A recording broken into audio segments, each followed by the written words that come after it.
April 2nd, 2025 will forever be remembered as the day that we began to make America wealthy again. Make America wealthy again? You have to wonder, isn't it wealthy already?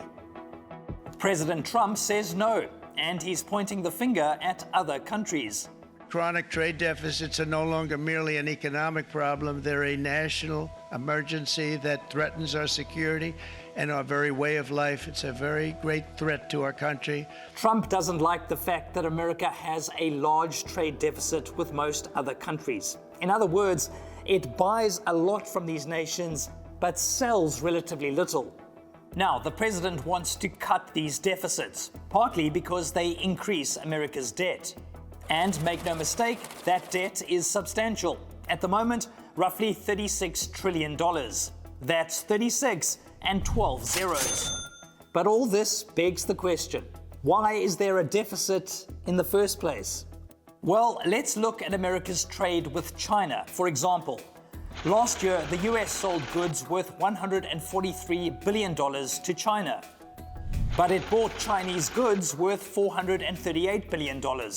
So, the US has a deficit of roughly $295 billion. Now that seems a little strange, right? After all, China's population is 4 times bigger than America's. And yet, the US is buying so much more. But it's not quite that simple.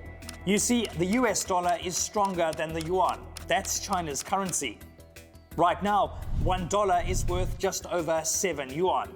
This exchange rate makes Chinese products pretty cheap for American consumers. And generally speaking, consumers like cheap products. But China has still taken some flack. They have the most out-of-whack economy that's so export-based. They don't, import nearly enough, and the stage needs to be reset. There's no doubt that a weaker currency helps China sell more goods to America. But it's not the only reason for the deficit.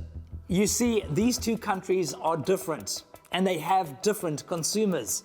Back in 2023, the World Bank looked at something called GDP per capita. What is that? Well, basically, you take the size of a country's economy and divide it by the population. So, GDP per capita in China was about $22,000. In the US, it was more than $74,000.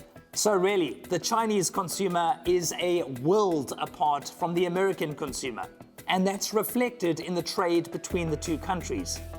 But Trump doesn't see it that way. For decades, our country has been looted, pillaged, raped, and plundered by nations near and far. The president says America is no longer wealthy because other countries are ripping it off.